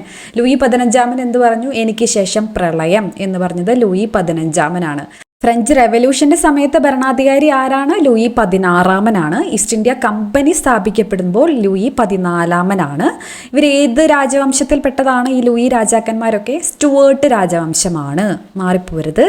അടുത്തത്, സ്വാതന്ത്ര്യം, സാഹോദര്യം, സമത്വം എന്നിവ ഏത് വിപ്ലവവുമായി ബന്ധപ്പെട്ടിരിക്കുന്നു? വളരെ ഇമ്പോർട്ടൻ്റ് ആയിട്ട് റിപ്പീറ്റഡ്ലി ചോദിക്കാറുള്ള ചോദ്യമാണ്. Liberty, equality and fraternity is related to French വിപ്ലവം. ഫ്രഞ്ച് റെവല്യൂഷനുമായിട്ട് ബന്ധപ്പെട്ടതാണ്. അടുത്ത ക്വസ്റ്റ്യൻ 1775 രണ്ടാമത്തെ അമേരിക്കൻ കോണ്ടിനെൻ്റൽ കോൺഗ്രസ് നടന്നത്. അപ്പോൾ അമേരിക്കയിലെ ഒന്നാമത്തെ കോണ്ടിനെൻ്റൽ കോൺഗ്രസ് ആയാലും രണ്ടാമത്തെ കോണ്ടിനെൻ്റൽ കോൺഗ്രസ് ആയാലും കോൺസ്റ്റിറ്റ്യൂഷന് വേണ്ടി നടന്ന സമ്മേളനമായാലും എല്ലാം നടന്നത് എവിടെ വെച്ചിട്ടാണ്? ഫിലാഡൽഫിയയിൽ വെച്ചിട്ടാണ്. ഓക്കെ, ഫിലാഡൽഫിയയിൽ വെച്ചിട്ടാണ് രണ്ടാമത്തെ അമേരിക്കൻ കോണ്ടിനെൻ്റൽ കോൺഗ്രസ് നടന്നത്. വാഷിങ്ടൺ എന്ന് പറയുന്നത് അമേരിക്കയുടെ ക്യാപിറ്റലാണ് വാഷിങ്ടൺ. സോ ഇവിടെ ആൻസർ ഫിലാഡൽഫിയാണ്. ഈ അമേരിക്കൻ കോണ്ടിനെൻ്റൽ കോൺഗ്രസിൽ പങ്കെടുക്കാത്ത അവരുടെ കോളനി ഏതാണ്? ജോർജിയ ആണ്. Okay, next question, who wrote the book the spirit of laws? അപ്പോൾ ഞാൻ പറഞ്ഞില്ലേ, അതിങ്ങനെ റിപ്പീറ്റ് ചെയ്തിട്ട് ഇങ്ങനെ ചോദിക്കുന്നുണ്ട്. സ്പിരിറ്റ് ഓഫ് ലോസ് എന്ന പുസ്തകം എഴുതിയത് ആരാണ്? മോണ്ടസ്ക്യൂ ആണ്. വളരെ ഇമ്പോർട്ടൻ്റ് ആയിട്ടുള്ള ക്വസ്റ്റ്യൻ ആണ്. നെക്സ്റ്റ്, ഒന്നാം ലോക മഹായുദ്ധത്തിൽ നിന്ന് റഷ്യ പിൻവാങ്ങിയ ഉടമ്പടിയുടെ പേര്. ഇതെനിക്ക് തോന്നുന്നു ഡിഗ്രി ലെവലിന് ചോദിച്ച ചോദ്യമാണ്. ഓപ്ഷൻ ബി ആണ് കറക്റ്റ് ആയിട്ടുള്ള ആൻസർ. ബ്രെസ്റ്റ് ലിറ്റോവസ്ക് ഉടമ്പടി എന്നുള്ളതാണ് ഇവിടെ ആൻസർ ആയിട്ട് വരുന്നത്. Next question, whose known as the prophet of French revolution? French വിപ്ലവത്തിൻ്റെ പ്രവാചകൻ എന്നറിയപ്പെടുന്നത് ഓപ്ഷൻ ഡി ആണ് അല്ലേ, റൂസോ ആണ് കറക്റ്റ് ആയിട്ടുള്ള ആൻസർ ആയിട്ട് വരുന്നത്. ഫ്രഞ്ച് വിപ്ലവത്തിൻ്റെ ഫാദർ ആരാണ്? പിതാവ് ആരാണ്? വോൾട്ടയർ ആണ് ഫാദർ എന്നറിയപ്പെടുന്നത്. മോണ്ടസ്ക്യൂ ആണ് സ്പിരിറ്റ് ഓഫ് ലോസ് എന്ന പുസ്തകം എഴുതിയത്. റൂസോ ആണ് ഇവിടെ ഫ്രഞ്ച് വിപ്ലവത്തിൻ്റെ പ്രൊഫറ്റ് എന്നറിയപ്പെടുന്നത്. ഇത് നമുക്കിനി വേറൊരു ക്വസ്റ്റ്യൻ ഒക്കെ കാണുമ്പോൾ കുറച്ച് കൺഫ്യൂഷൻ വരാം. അതെന്താണെന്നുള്ളത് ആ ക്വസ്റ്റ്യൻ എത്തുമ്പോൾ ഞാൻ പറയാം. അടുത്ത question, the bill of rights was passed in the year. കണ്ടോ, അപ്പോൾ ബിൽ ഓഫ് റൈറ്റ്സ് തന്നെ റിലേറ്റ് ചെയ്തിട്ട് പല ക്വസ്റ്റ്യൻസ് വരുന്നുണ്ട് അല്ലേ. 1689 ആരാണ് സൈൻ ചെയ്തതെന്ന് നമ്മൾ മുന്നത്തെ ഒരു ക്വസ്റ്റ്യനിൽ പഠിച്ചു അല്ലേ. അപ്പം റിലേറ്റ് ചെയ്തിട്ട് ക്വസ്റ്റ്യൻസ് വരുന്നുണ്ട്. അടുത്തത്, which of the following was known as the second Magna Carta in English history? അപ്പോൾ ഇതിൻ്റെ ആൻസർ ഏതാണ്? സെയിം തന്നെയാണ്, ബിൽ ഓഫ് റൈറ്റ്സ് ആണ് സെക്കൻഡ് മാഗ്ന കാർട്ട ഒപ്പുവെക്കുന്നത് 1215 ജോൺ രാജാവ് റണ്ണേമീഡിൽ വെച്ചിട്ടാണെന്ന് നമ്മൾ പഠിച്ചു അല്ലേ. അപ്പോൾ സെക്കൻഡ് മാഗ്ന കാർട്ട ഇംഗ്ലീഷ് ഹിസ്റ്ററിയിൽ എന്നറിയപ്പെടുന്നത് 1689 ഒപ്പുവെച്ച ദ ബിൽ ഓഫ് റൈറ്റ്സ് ആണെന്നുള്ളത് അറിഞ്ഞിരിക്കുക. Okay, next, who wrote the book the spirit of laws? കണ്ട, പിന്നെയും ഇവിടെ നോക്ക്, നിയമങ്ങളുടെ ആത്മാവ്, ഒരു സ്ഥലത്ത് നിയമങ്ങളുടെ അന്തസത്ത. അപ്പം എന്തായാലും ആൻസർ ഒന്ന് തന്നെയാണ്. മോണ്ടസ്ക്യൂവിൻ്റെ പ്രസിദ്ധമായിട്ടുള്ള പുസ്തകമാണ് സ്പിരിറ്റ് ഓഫ് ലോസ്. അടുത്തത്, താഴെ ലിസ്റ്റ് ചെയ്തിരിക്കുന്ന ചില പ്രമുഖ ലോക സംഘടനകളെ സംബന്ധിച്ച് ശരിയായ പൊരുത്തപ്പെടുന്ന വിശദാംശങ്ങൾ കണ്ടെത്തുക. സോ ഇത് ഡിഗ്രി ലെവലിന് ചോദിച്ച ഒരു ക്വസ്റ്റ്യൻ ആണ്. അപ്പം ഇത് ഓരോ പ്രമുഖ ലോക സംഘടനകൾ അത് ഫോം ചെയ്യാൻ കാരണമായിട്ടുള്ള ഒരു ഉടമ്പടി ഉണ്ടാവുമല്ലോ. ഒരു ഉടമ്പടി വഴിയാണ് എല്ലാ സംഘടനയും എസ്റ്റാബ്ലിഷ് ചെയ്യാം. അപ്പോൾ അതും അതിലെ ആരാണ് നേതൃത്വം കൊടുത്തത്, അതിൻ്റെ നേതാവ് ആരാണെന്നുള്ള കാര്യങ്ങളാണ് കൊടുത്തിരിക്കുന്നത്. The league of Nations Woodrow Wilson ഒരു 14 പോയിന്റ്സ് ഒക്കെ മുന്നോട്ട് വയ്ക്കുന്നുണ്ട്. വേഴ്സായിസ് ഉടമ്പടി ഇതുമായിട്ട് ബന്ധപ്പെട്ടത് തന്നെയാണ്. സോ ഓപ്ഷൻ എ ഒന്നാമത്തെ കറക്റ്റ് ആയിട്ടുള്ളതാണ് മാച്ച് ചെയ്തേക്കുന്നത്. ഇനി ദി യുണൈറ്റഡ് നേഷൻസ്, യുഎന്നിൻ്റെ നേതാക്കന്മാരുണ്ട്, എന്നാലും ഫ്രാങ്ക്ലിൻ ഡി റൂസ്വെൽറ്റ് അദ്ദേഹം അതിൽ പ്രധാന നേതാവ് തന്നെയാണ്. ദി അറ്റ്ലാന്റിക് ചാർട്ടർ വഴിയാണ് യുണൈറ്റഡ് നേഷൻസ് വന്നത്. സോ അതുമായിട്ട് റിലേറ്റ് ചെയ്തുള്ളത് തന്നെയാണ്, കറക്റ്റ് ആയിട്ടുള്ള ആൻസർ ആണ്. The Commonwealth of Nations Arthur James Balfour. അപ്പോൾ ഒരു ബാൽഫർ ഡിക്ലറേഷൻ വഴിയാണ് ഈ കോമൺവെൽത്ത് ഓഫ് നേഷൻസ് എസ്റ്റാബ്ലിഷ് ചെയ്യുന്നത്. സ്റ്റാറ്റ്യൂട്ട് ഓഫ് വെസ്റ്റ്മിനിസ്റ്റർ ഉടമ്പടി പ്രകാരമാണ് കോമൺവെൽത്ത് ഓഫ് നേഷൻ എസ്റ്റാബ്ലിഷ് ചെയ്തത്. അതും കറക്റ്റ് ആയിട്ടുള്ള സ്റ്റേറ്റ്മെന്റ് തന്നെയാണ്. സോ ഇവിടെ ബാൽഫർ എന്ന് കാണുമ്പോൾ കൺഫ്യൂഷൻ വരരുത്. 1917 ബാൽഫർ ഡിക്ലറേഷൻ ഒന്നാം ലോക മഹായുദ്ധ സമയത്ത് ജൂതന്മാരുടെ സപ്പോർട്ടൊക്കെ കിട്ടാൻ വേണ്ടിയിട്ട് ആ ഒരു സാഹചര്യത്തിൽ ബാൽഫർ ഡിക്ലറേഷൻ നടക്കുന്നുണ്ട്. അത് വേറെയാണ്. ഇത് 1926 നടന്ന ബാൽഫർ ഡിക്ലറേഷൻ ആണ് ഈ കോമൺവെൽത്ത് ഓഫ് നേഷൻസിൻ്റെ എസ്റ്റാബ്ലിഷ്മെൻറ്റിന് കാരണമായിട്ടുള്ള ഒരു സംഭവം എന്ന് പറയുന്നത്. അപ്പോൾ ഇവിടെ എല്ലാതും കറക്റ്റ് ആയിട്ടുള്ളതാണ്. മുകളിൽ പറഞ്ഞവയെല്ലാം എന്നുള്ളതാണ് ഇവിടെ കറക്റ്റ് ആയിട്ടുള്ള ആൻസർ ആയിട്ട് വരുന്നത്. അടുത്ത ക്വസ്റ്റ്യൻ നോക്കാം. Mikhael Gorbachev who passed away recently was A former president of. അപ്പോൾ ഇത് കറണ്ട് അഫെയറുമായിട്ട് റിലേറ്റ് ചെയ്തിട്ട് ചോദിച്ചേക്കുന്ന ഒരു ചോദ്യമാണ്. മിഖായൽ ഗോർബച്ചേവ് പക്ഷെ നമ്മൾ ഹിസ്റ്ററിയിൽ പഠിക്കുന്നതുമാണ് അല്ലേ. വേൾഡ് ഹിസ്റ്ററിയിൽ 1991 USSR ഒക്കെ സ്പ്ലിറ്റ് ആവുന്നുണ്ട്. അപ്പോൾ അതിൽ ആ ഒരു സമയത്ത് USSRൻ്റെ അവസാനത്തെ പ്രസിഡന്റ് ആയിരുന്ന വ്യക്തി കൂടിയാണ് മിഖായൽ ഗോർബച്ചേവ്. സോ അദ്ദേഹം സോവിയറ്റ് യൂണിയൻ്റെ അവസാനത്തെ പ്രസിഡന്റ് ആയിരുന്നു എന്നുള്ളത് അറിഞ്ഞിരിക്കാം. ഓക്കെ, അദ്ദേഹം മുന്നോട്ട് വെച്ചോ ഗ്ലാസ്നോസ്റ്റ് ഫാസ്റ്റും പെരിസ്ട്രോയ്ക്കും ഒക്കെയാണ് ഈ ഒരു USSR സ്പ്ലിറ്റ് ആവാനുള്ള പ്രധാനപ്പെട്ട കാരണങ്ങളിൽ ഒന്നായിട്ട് എല്ലാവരും പറയുന്നത്. ഓക്കെ, ഇനി അടുത്ത ക്വസ്റ്റ്യൻ നോക്കാം. രണ്ടാം ലോക മഹായുദ്ധത്തിൻ്റെ കാരണങ്ങളെക്കുറിച്ചിട്ടുള്ള വസ്തുതകൾ. സോ ഇതിലേതൊക്കെയാണ് രണ്ടാം ലോക മഹായുദ്ധത്തിൻ്റെ കാരണങ്ങളെക്കുറിച്ചിട്ടുള്ള വസ്തുതകൾ എന്നുള്ളതാണ് ചോദ്യം. അപ്പോൾ ഇത് ഡിഗ്രി ലെവലിന് ചോദിച്ചേക്കുന്ന ഒരു ക്വസ്റ്റ്യൻ ആണ്. പുനഃസജ്ജീകരണവും പ്രീണനവും. അപ്പോൾ ഇംഗ്ലീഷ് കംഫർട്ടബിൾ ആയിട്ടുള്ളവർ, ഡിഗ്രി ലെവലിൽ പ്രിപ്പയർ ചെയ്യുന്നവർ ഇംഗ്ലീഷ് ക്വസ്റ്റ്യൻസ് വായിക്കുന്നതായിരിക്കും കുറച്ചും കൂടെ നല്ലത്. ഗൂഗിൾ ട്രാൻസ്ലേറ്ററൊക്കെ യൂസ് ചെയ്യുന്നതുകൊണ്ടാവാം മിസ്റ്റേക്സും വരാറുണ്ട്. പിന്നെ നമുക്ക് കറക്റ്റ് ചിലപ്പോൾ വാക്കുകളൊക്കെ വളരെ ബുദ്ധിമുട്ടായിട്ടും തോന്നാറുണ്ട്. സോ അപ്പോൾ ഇവിടെ കൂടുതൽ പേരും LD ക്ലർക്കിനും ഡിഗ്രിക്കും വേണ്ടിയിട്ട് ചെയ്യുന്നത് കൊണ്ടാണ് മലയാളത്തിൽ ചോദ്യങ്ങൾ ഉൾപ്പെടുത്തിയിരിക്കുന്നത്. പുനഃസജ്ജീകരണവും പ്രീണനവും. ഈ പ്രീണനം എന്ന് പറയുമ്പോൾ അപ്പീസ്മെൻറ്റ്, നമ്മൾ മ്യൂണിച്ച് ഉടമ്പടിയൊക്കെ പറയുന്നുണ്ടല്ലേ. സോ അതും രണ്ടാം ലോക മഹായുദ്ധത്തിൻ്റെ കാരണങ്ങളിൽ പെട്ടതാണ്. ഒന്ന് എന്തായാലും വരും. മിലിറ്ററിസം, സാമ്രാജ്യത്വം, കൊളോണിയലിസം, ഇതും രണ്ടാം ലോക മഹായുദ്ധത്തിൻ്റെ കാരണങ്ങൾ തന്നെയാണ്, ഉണ്ടാവാനുള്ള കാരണങ്ങളാണ്. മ്യൂണിക് കരാറുകളും തീരുമാനങ്ങളും. സോ അതും ശരിയാണ്. ഇറ്റാലിയൻ പോളിഷ് ഇടനാഴി ആക്രമണം. പോളണ്ടിനെ ആക്രമിച്ചത് ഇറ്റാലിയാണോ? അല്ല. രണ്ടാം ലോക മഹായുദ്ധം തുടങ്ങാനുള്ള കാരണം ജർമ്മനിയുടെ പോളണ്ട് ആക്രമണമാണ്. നമ്മൾ പഠിക്കുന്നതാണ് അല്ലേ അത്. സോ ഇത് തെറ്റായിട്ടുള്ള സ്റ്റേറ്റ്മെൻ്റ് ആണ്. 1, 2, 3 എന്നുള്ളതാണ് ഇവിടെ കറക്റ്റ് ആയിട്ടുള്ള ആൻസർ ആയിട്ട് വരുന്നത്. അടുത്ത ക്വസ്റ്റ്യൻ, താഴെ പറയുന്നവയിൽ ഏതാണ് അമേരിക്കൻ സ്വാതന്ത്ര്യ സമരവുമായി ബന്ധപ്പെട്ടിരിക്കുന്നത് എന്നുള്ളതാണ് ക്വസ്റ്റ്യൻ. രാജ്യത്വത്തിൻ്റെ ദൈവിക അവകാശ സിദ്ധാന്തം, ഡിവൈൻ റൈറ്റ്സ് തിയറിയാണ്. അപ്പം മലയാളത്തിലേക്ക് വന്നപ്പോൾ ഇങ്ങനെയായി, ചിലപ്പോൾ വേറെ എന്തോ ആണെന്നൊക്കെ ചിലപ്പോൾ തോന്നും. ഓക്കെ, അപ്പം രണ്ടാമത്തെ ബോസ്റ്റൺ പ്രതിഷേധങ്ങൾ, അസഹനീയമായ ആക്ട്സ് അഥവാ ഇൻടോളറബിൾ ആക്ട്സ്. ഓക്കെ, അപ്പോൾ ഇംഗ്ലീഷ് കംഫർട്ടബിൾ ആയിട്ടുള്ളവർ ഇംഗ്ലീഷ് വായിക്കുന്നതായിരിക്കും ഡിഗ്രി ലെവലിനൊക്കെ പ്രിപ്പയർ ചെയ്യുമ്പോൾ. കാരണം ക്വസ്റ്റ്യൻ പേപ്പറിൽ തന്നെ പറയുന്നുണ്ട് മലയാളത്തിൽ മിസ്റ്റേക്സ് ഉണ്ടെങ്കിലും അത് കൺസിഡർ ചെയ്യില്ല. ഫൈനൽ വേർഷൻ എന്ന് പറയുന്നത് ഇംഗ്ലീഷിലുള്ള ക്വസ്റ്റ്യൻസിലായിരിക്കും ഫൈനൽ ഒരു ഡിസിഷൻ എടുക്കുന്നത്. അപ്പോൾ മലയാളത്തിൽ തെറ്റുണ്ട് എന്ന് പറഞ്ഞിട്ട് കാര്യമില്ല, മലയാളത്തിൽ മിസ്റ്റേക്സും വരാറുണ്ട്. ഓക്കെ, അപ്പോൾ അത് നിങ്ങളുടെ മനസ്സിലുണ്ടായിക്കോട്ടെ. താഴെ കൊടുത്തിരിക്കുന്ന കോഡ് ഉപയോഗിച്ച് ശരിയായ ഉത്തരം തിരഞ്ഞെടുക്കുക. അപ്പോൾ ഇതിലേതൊക്കെയാണ് അമേരിക്കൻ സ്വാതന്ത്ര്യവുമായി ബന്ധപ്പെട്ടിരിക്കുന്നത് എന്നുള്ളതാണ് ചോദ്യം. ബോസ്റ്റൺ പ്രതിഷേധങ്ങൾ, നമ്മൾ നേരത്തെ പറഞ്ഞു. ബോസ്റ്റൺ എന്നുള്ള വാക്ക് കേൾക്കുമ്പോൾ തന്നെ നമ്മൾ അമേരിക്കൻ റെവല്യൂഷനുമായിട്ട് റിലേറ്റ് ചെയ്തിട്ടുള്ളതാണ്. സോ അത് കറക്റ്റ് ആയിട്ടുള്ളതാണ്.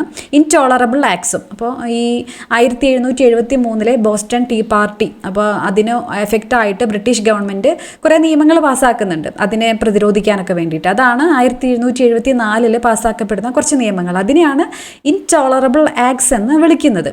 സോ 2ഉം 3ഉമാണ് ഇവിടെ കറക്റ്റായിട്ട് അമേരിക്കൻ റെവല്യൂഷൻ ബന്ധപ്പെട്ടിരിക്കുന്നത്.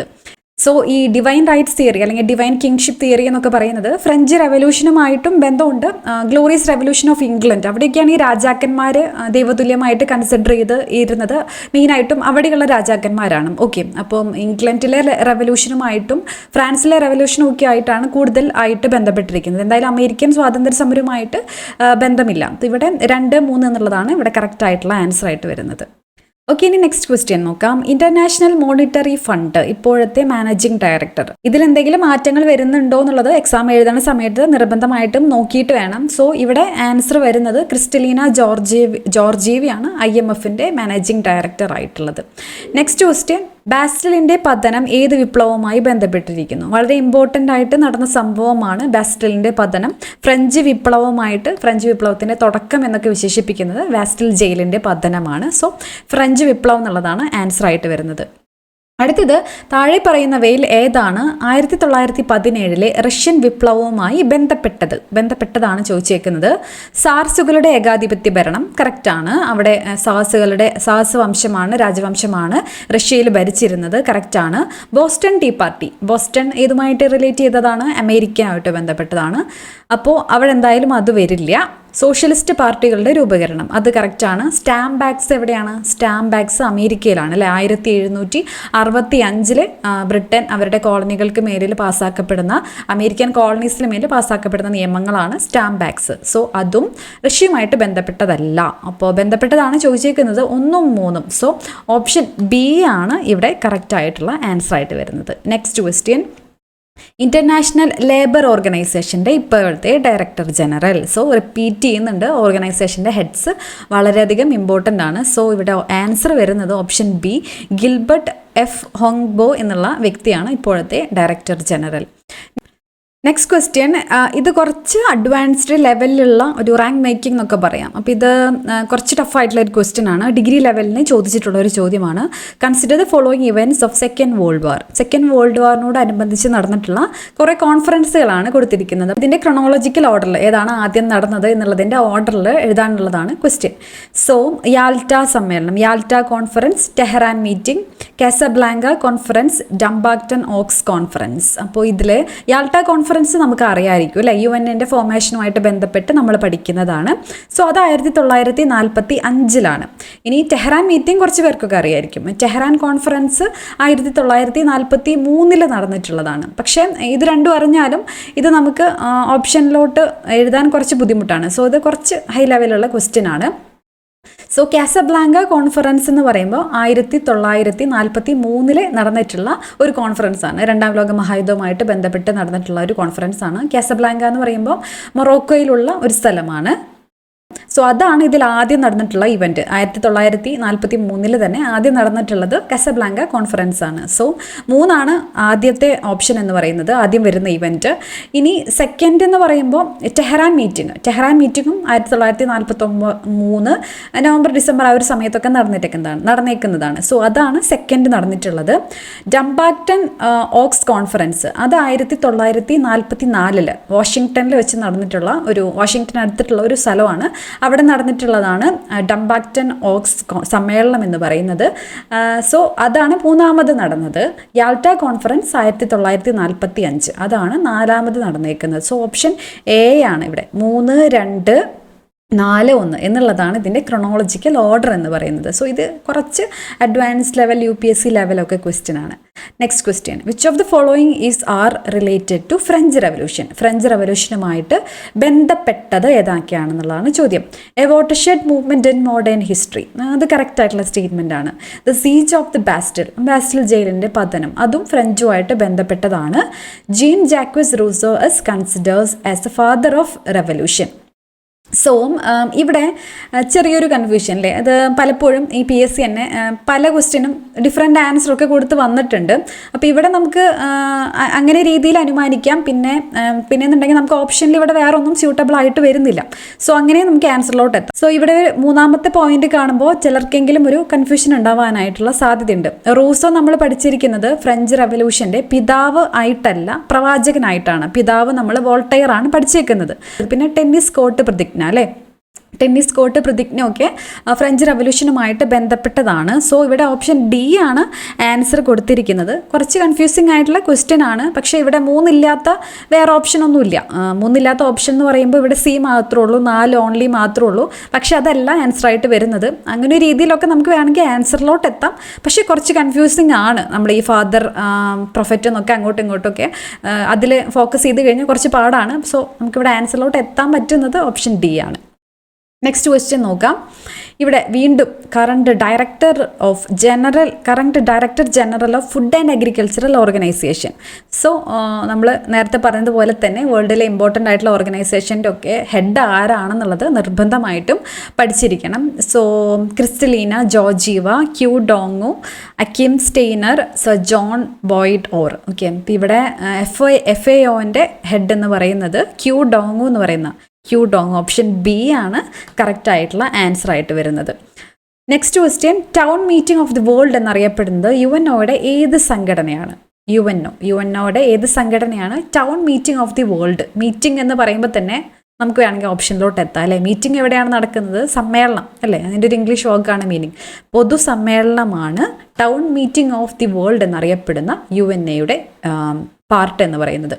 UNOക്ക് 6 വിങ്സ് ആണുള്ളത്. 6 മെയിനായിട്ട് 6 കൗൺസിലുകളാണ് UNOക്ക് ഉള്ളത്. അതിൽ ട്രസ്റ്റിഷിപ്പ് കൗൺസിൽ ഇപ്പോൾ ഇല്ല, അത് ക്ലോസ് ചെയ്തു. എന്നാലും 6 എണ്ണമായിട്ടാണ് നമ്മൾ പഠിക്കുന്നത്. സെക്രട്ടേറിയറ്റ്, സുരക്ഷാ കൗൺസിൽ അല്ലെങ്കിൽ സെക്യൂരിറ്റി കൗൺസിൽ, പൊതുസമ്മേളനം അല്ലെങ്കിൽ ജനറൽ അസംബ്ലി, ഇതുകൂടാണ്ട് എക്കണോമിക് ആൻഡ് സോഷ്യൽ കൗൺസിലും ഇന്റർനാഷണൽ കോർട്ട് ഓഫ് ജസ്റ്റിസ്. ഇങ്ങനെ 6 വിങ്സ് ആണ് UN-നുള്ളത്. ഓക്കെ, ഇനി നെക്സ്റ്റ് ക്വസ്റ്റ്യൻ, നിലവിലെ ASEAN സെക്രട്ടറി ജനറൽ ആരാണ്? അപ്പോൾ ഇപ്പോഴത്തെ ASEAൻ്റെ സെക്രട്ടറി ജനറൽ ആരാന്നറിയോ? എനിക്കറിയില്ല. കാവോ കിം ഹോൺ ആണ് ഇവിടെ കറക്റ്റ് ആയിട്ടുള്ള ആൻസർ ആയിട്ട് വരുന്നത്.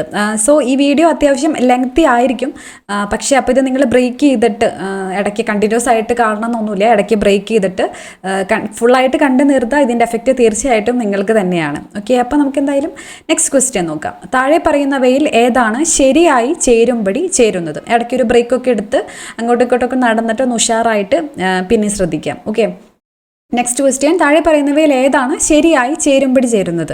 അപ്പോൾ ഇവിടെയും കണ്ടോ, റിപ്പീറ്റഡ്ലി ഈ ഇൻ്റർനാഷണൽ ഓർഗനൈസേഷൻ്റെ ഹെഡ്സ് എന്ന് ചോദിക്കുന്നുണ്ട്. ലോകബാങ്ക് ഇന്ത്യക്കാരനും കൂടെ ആയതുകൊണ്ട് നമ്മൾ നിർബന്ധമായിട്ട് അറിഞ്ഞിരിക്കണം. അജയ് ബംഗ എന്നുള്ളത് കറക്റ്റായിട്ടാണ് മാച്ച് ചെയ്തേക്കുന്നത്. വേൾഡ് മെറ്റീരിയോളജിക്കൽ ഓർഗനൈസേഷൻ്റെ ഹെഡ് എൽ മാൻഡോസ് എന്നുള്ളത് കറക്റ്റായിട്ടുള്ള ആൻസർ തന്നെയാണ്. Confederation of Indian industries R Dinesh എന്നുള്ളത് കറക്റ്റായിട്ടുള്ള ആൻസർ തന്നെയാണ്. സോ ഓപ്ഷൻ ഡി ആണ് ഇവിടെ കറക്റ്റ്, എല്ലാം കറക്റ്റാണ്.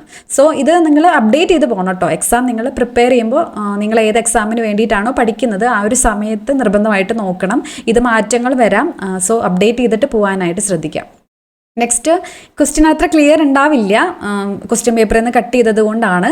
ഞാൻ വായിക്കാം. ഓക്കെ, 1642 മുതൽ 1651 വരെ ഇംഗ്ലീഷിൽ ആഭ്യന്തര യുദ്ധം താഴെ പറയുന്ന വിഭാഗങ്ങൾ തമ്മിലുള്ള സംഘർഷത്തിൽ നിന്നാണ് ഉടലെടുത്തത്. അപ്പോൾ ഏത് വിഭാഗങ്ങളാണെന്നുള്ളതാണ് ഇവിടെ ഞാൻ ആൻസർ വായിച്ചു പോകാൻ കാരണം നിങ്ങൾക്ക് കറക്റ്റ് മനസ്സിലാവുന്നുണ്ടാവില്ല. ഓപ്ഷൻ സി ആണ് കേട്ടോ, രാജാവും പാർലമെൻറ്റുമാണ്.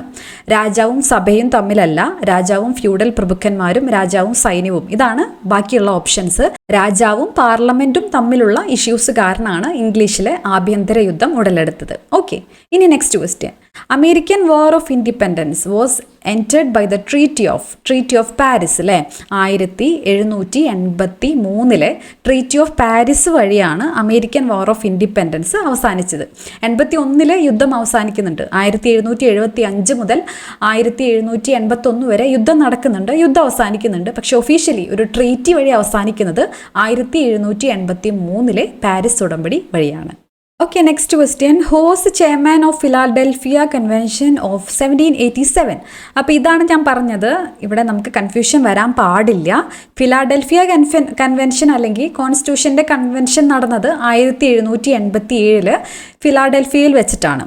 സോ അതിൻ്റെ നേതൃത്വം കൊടുത്തത് അല്ലെങ്കിൽ കോൺസ്റ്റിറ്റ്യൂഷൻ നേതൃത്വം കൊടുത്തത് ഭരണഘടനയുടെ ശില്പി, അമേരിക്കൻ ഭരണഘടനയുടെ ശില്പി എന്നൊക്കെ അറിയപ്പെടുന്ന വ്യക്തി ആരാണ്?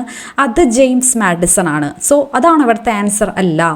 ആ ഒരു കൺവെൻഷൻ്റെ ചെയർമാൻ ആരായിരുന്നു എന്നുള്ളതാണ് ചോദ്യം. ചെയർമാൻ ആരായിരുന്നു? ജോർജ് വാഷിങ്ടൺ ആണ്. അമേരിക്കയുടെ ആദ്യത്തെ പ്രസിഡന്റ് ആവുന്ന ജോർജ് വാഷിങ്ടൺ തന്നെയാണ് 1787 കൺവെൻഷൻ്റെ ചെയർമാൻ എന്ന് പറയുന്നത്.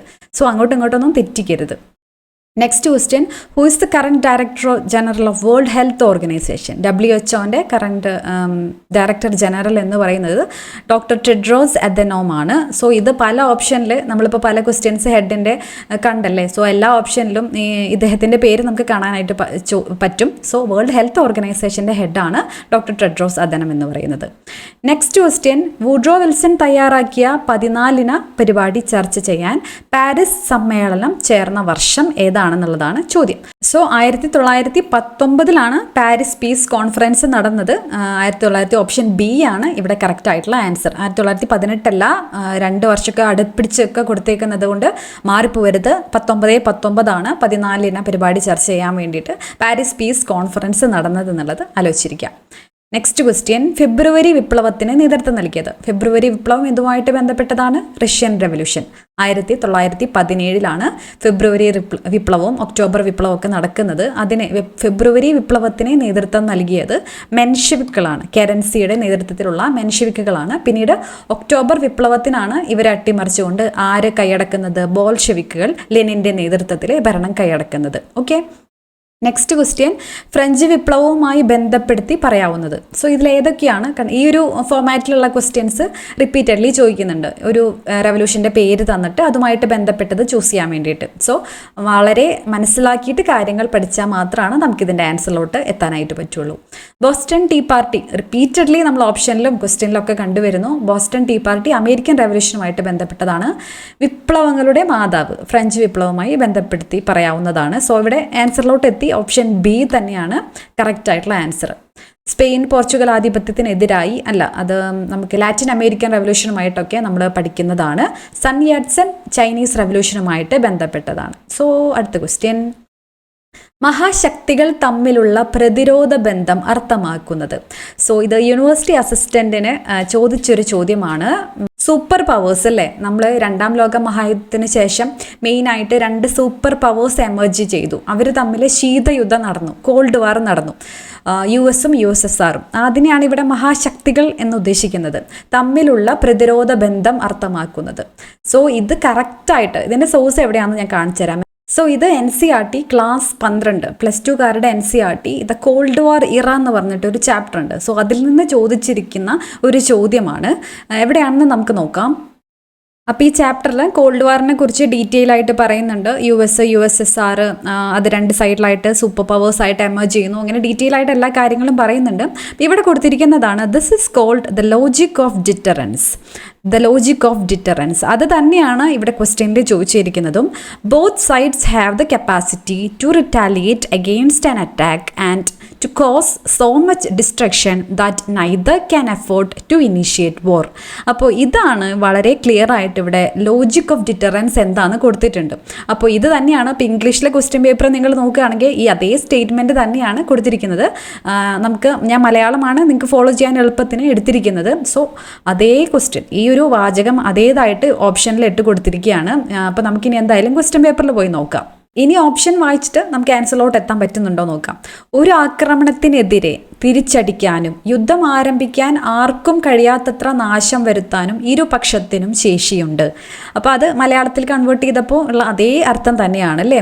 ഒരു ആക്രമണത്തിനെതിരെ തിരിച്ചടിക്കാനും യുദ്ധം ആരംഭിക്കാൻ ആർക്കും കഴിയാത്തത്ര നാശം വരുത്താനും ഇരുപക്ഷത്തിനും ശേഷിയുണ്ട്. ഇത് തന്നെയാണ് മഹാശക്തികൾ തമ്മിലുള്ള പ്രതിരോധ ബന്ധം അർത്ഥമാക്കുന്നത്. ഓക്കെ, അടുത്തത് എനിക്കിത് കൺഫ്യൂഷൻ വരാനായിട്ടുള്ള കാരണം ഇത് ബാക്കിയുള്ളതും ഞാൻ കോൾഡ് വാർ ആയിട്ട് റിലേറ്റ് ചെയ്തു. സൂപ്പർ പവേഴ്സ് ആണ് കോൾഡ് വാർ ആയിട്ട് ബന്ധപ്പെട്ടതാണെന്ന് മനസ്സിലായി. പക്ഷേ ഇവിടെ ചോദിച്ചിരിക്കുന്നത് ആ പോളിസി എന്താണ്, ആ ലോജിക്ക് എന്താണെന്ന് മാത്രമാണ്, അല്ലാണ്ട് കോൾഡ് വാറിനെ കുറിച്ചിട്ടല്ല ചോദിച്ചേക്കുന്നത്. ഒരു ദശാബ്ദത്തിനുള്ളിൽ കരാറുകളിൽ ഒപ്പുവെച്ചുകൊണ്ട് സൂപ്പർ പവേഴ്സ് ആയുധ നിയന്ത്രണം നിലനിർത്തി എന്നുള്ളത് കറക്റ്റായിട്ടുള്ള സ്റ്റേറ്റ്മെൻറ്റ് തന്നെയാണ്. പക്ഷേ ഇവിടെ ക്വസ്റ്റ്യനുമായിട്ട് അതിന് ബന്ധമില്ല. ക്വസ്റ്റ്യൻ ഇവിടെ ചോദിച്ചേക്കുന്നത് ഈ ഡെറ്ററൻസ് റിലേഷൻഷിപ്പ്, മഹാശക്തികൾ തമ്മിലുള്ള പ്രതിരോധ ബന്ധം എന്നുള്ളതാണ് ക്വസ്റ്റ്യൻ. ഓക്കെ, അപ്പോൾ എന്നെ പോലെ ഇത് മിസ്റ്റേക്ക് വരുത്തിയവരുണ്ടായിരിക്കാം. അങ്ങനെ മിസ്റ്റേക്ക് വരുത്താതിരിക്കാനാണ് പറയുന്നത്. ഇവിടെ ക്വസ്റ്റ്യൻ്റെ ആൻസർ ആയിട്ട് വരുന്നത് 1 സോ 1 മാത്രമാണ് ശരി എന്നുള്ളതാണ് കറക്റ്റായിട്ടുള്ള സ്റ്റേറ്റ്മെൻറ്റ്. ഇവിടെ ഈ പറയുന്ന സ്റ്റേറ്റ്മെൻറ്റൊക്കെ ശരിയാണ്. ഒരു ദശാബ്ദത്തിനുള്ളിൽ കരാറുകളിൽ ഒപ്പുവെച്ചുകൊണ്ട് സൂപ്പർ പവേഴ്സ് ആയുധ നിയന്ത്രണം നിലനിർത്തി എന്നുള്ളത് കറക്റ്റായിട്ടുള്ള സ്റ്റേറ്റ്മെൻറ്റാണ്. പക്ഷേ അത് ക്വസ്റ്റ്യനുമായിട്ട് കറക്റ്റായിട്ട് യോജിച്ചു പോകുന്നില്ല. ഇനി അടുത്തത് നോക്ക്, യുദ്ധത്തിൽ നിന്ന് വിട്ടുനിൽക്കുകയും ഒരു യുദ്ധം അവസാനിപ്പിക്കാൻ സഹായിക്കാതിരിക്കുകയും ചെയ്യുന്ന ഒരു നയം. അതുമായിട്ട് യാതൊരു ബന്ധവുമില്ല. ഇനി യുദ്ധം ഇത് വേണമെങ്കിൽ നമുക്ക് നോൺ അലൈൻമെൻറ്റ് മൂവ്മെൻറ്റുമായിട്ട് റിലേറ്റ് ചെയ്ത് പറയാം. പക്ഷേ അവിടെ മിസ്റ്റേക്ക് ഉണ്ട്. യുദ്ധത്തിൽ നിന്ന് വിട്ടുനിൽക്കുകയും ഒരു യുദ്ധം അവസാനിപ്പിക്കാൻ സഹായിക്കുകയും ചെയ്യുന്ന നയമാണ് നമ്മുടെ പോളിസി. ഇന്ത്യക്കാരുടെ ഒക്കെ പോളിസി എന്ന് പറയുമ്പോൾ യുദ്ധം പ്രോത്സാഹിപ്പിക്കുന്നില്ല, അവസാനിപ്പിക്കാൻ സഹായിക്കും എന്നുള്ളതാണ് പോളിസിയിൽ പറയുന്നത്. ഓക്കെ, സോ ഇവിടെ ആൻസർ ആയിട്ട് വരുന്നത് ഓപ്ഷൻ C ആണെന്നുള്ളത് അറിഞ്ഞിരിക്കുക. അപ്പോൾ ഇത് വളരെ ഡീറ്റെയിൽ ആയിട്ട് വളരെ ആഴത്തിൽ ചോദിച്ച ഒരു ചോദ്യമാണെന്ന് വേണമെങ്കിൽ പറയാം. പക്ഷേ NCERT നമ്മൾ വായിക്കുകയാണെങ്കിൽ വളരെ കറക്റ്റായിട്ട് അതിൽ ആൻസർ കിടക്കുന്നുണ്ട്. നെക്സ്റ്റ്, ഒലിവ് ബ്രാഞ്ച് പെറ്റീഷൻ എന്നറിയപ്പെടുന്ന നിവേദനം ഏതുമായി ബന്ധപ്പെട്ടിരിക്കുന്നത്? ഏറ്റവും റീസെൻ്റ് ആയിട്ട് ഫയർമാന് ചോദിച്ച ക്വസ്റ്റ്യൻ ആണ്. ഒലിവ് ബ്രാഞ്ച് പെറ്റീഷൻ അമേരിക്കൻ സ്വാതന്ത്ര്യ സമരവുമായിട്ട് ബന്ധപ്പെട്ടിരിക്കുന്നു. ഫിലാഡൽഫിയയിൽ കോൺഗ്രസ് നടന്നിട്ടുണ്ട്. അപ്പോൾ 2ാം കോണ്ടിനെൻ്റൽ കോൺഗ്രസ്സിന് ശേഷം അന്നത്തെ രാജാവായിരുന്ന ജോർജ് 3 മുന്നിൽ സമർപ്പിക്കപ്പെടുന്ന ഒരു പെറ്റീഷനാണ് olive branch petition. Okay, next question, ഐക്യരാഷ്ട്ര സഭയുടെ സെക്രട്ടറി ജനറലായ ആന്റോണിയോ ഗുട്ടറസ് ഏത് രാജ്യക്കാരനാണ്? സോ ആന്റോണിയോ ഗുട്ടറസിനെ പറ്റിയിട്ടൊക്കെ ഡീറ്റെയിൽ ആയിട്ട് അറിഞ്ഞിരിക്കണം. ഇപ്പോഴത്തെ UN സെക്രട്ടറി ജനറൽ ആണ്. പോർച്ചുഗീസ് എന്നുള്ളതാണ് കറക്റ്റ് ആയിട്ടുള്ള ആൻസർ. So that's it. അപ്പോൾ ഇത്രയും ക്വസ്റ്റ്യൻസ് ആണ് 2023. സോ ഇതെന്ന് പറയുമ്പോൾ ജാനുവരിയിൽ ചോദിച്ചേക്കുന്നതാണ്. 2024 ജാനുവരിയിൽ ചോദിച്ചേക്കുന്ന ക്വസ്റ്റ്യൻ പേപ്പറാണ്. സോ മാക്സിമം നമ്മൾ വേൾഡ് ഹിസ്റ്ററിയുടെ എല്ലാ ക്വസ്റ്റ്യൻസും അതിൻ്റെ സോഴ്സസും SCERTയും NCERT ആണ് കൂടുതലും. അത് അപൂർവമായിട്ട് മറ്റ് UPSC സൈറ്റുകളിൽ നിന്നൊക്കെ ചോദിച്ചിട്ടുണ്ട്, ഇല്ല എന്ന് പറയുന്നില്ല. സോ ഏറ്റവും മിനിമം നമ്മൾ LDC പഠിക്കുന്നവരാണെങ്കിൽ SCERT ഫോക്കസ് ചെയ്ത് പഠിക്കണം. പിന്നെ NCERT സെലക്റ്റഡ് ചാപ്റ്റേഴ്സും, ഇപ്പോൾ റഷ്യൻ റെവല്യൂഷൻ നമുക്ക് ഗൂഗിൾ ചെയ്ത് കൊടുക്കുകയാണെങ്കിൽ നമുക്ക് ഏത് ചാപ്റ്റർ ആണെന്നുള്ളതടക്കം കറക്റ്റ് നമുക്ക് കാണാനായിട്ട് പറ്റും. സോ നിങ്ങളുടെ സമയത്തിനനുസരിച്ച് നിങ്ങൾക്ക് നല്ല റാങ്കിൽ എത്തണം എന്ന് ആഗ്രഹം ഉണ്ടെങ്കിൽ ആ ചാപ്റ്റേഴ്സ് തിരഞ്ഞെടുത്ത് വായിക്കാവുന്നതാണ്. എന്തായാലും അതിൻ്റെ ബെനിഫിറ്റ് തീർച്ചയായിട്ടും ഉണ്ടാവും. ഡിഗ്രി ലെവലിൽ പ്രിപ്പയർ ചെയ്യുന്നവർ നിർബന്ധമായിട്ടും NCERT വായിച്ചിരിക്കണം. വളരെ ആഴത്തിലുള്ള ക്വസ്റ്റ്യൻസ് ആണ് ചോദിക്കുന്നത്. സോ ഇത് നിങ്ങൾക്ക് ഹെൽപ്ഫുൾ ആയിട്ടുണ്ടെങ്കിൽ തീർച്ചയായിട്ടും ലൈക്ക് ചെയ്യാനൊന്നും മറക്കരുത്. നമ്മുടെ ചാനൽ ഇനിയും സബ്സ്ക്രൈബ് ചെയ്തിട്ടില്ലെങ്കിൽ സബ്സ്ക്രൈബ് ചെയ്ത് ബെല്ലൈക്കൻ കൂടെ ഇനാബിൾ ചെയ്യുകയാണെങ്കിൽ ഇങ്ങനത്തെ ഇൻഫോർമേറ്റീവ് ആയിട്ടുള്ള വീഡിയോസൊക്കെ നിങ്ങൾക്ക് ലഭിക്കും. നമുക്കൊരു ടെലഗ്രാം ചാനലുണ്ട്. ടെലഗ്രാം ചാനലിൽ ജോയിൻ ചെയ്യാത്തവർ ജോയിൻ ചെയ്യുക. ഇമ്പോർട്ടൻ്റ് ആയിട്ടുള്ള ക്വസ്റ്റ്യൻസും കറണ്ട് അഫയേഴ്സും ഒക്കെ നമ്മൾ അതിൽ ഡിസ്കസ് ചെയ്യുന്നതാണ്. മറ്റൊരു വീഡിയോ ആയിട്ട് കാണാം. Thank you so much for watching. Have A good day.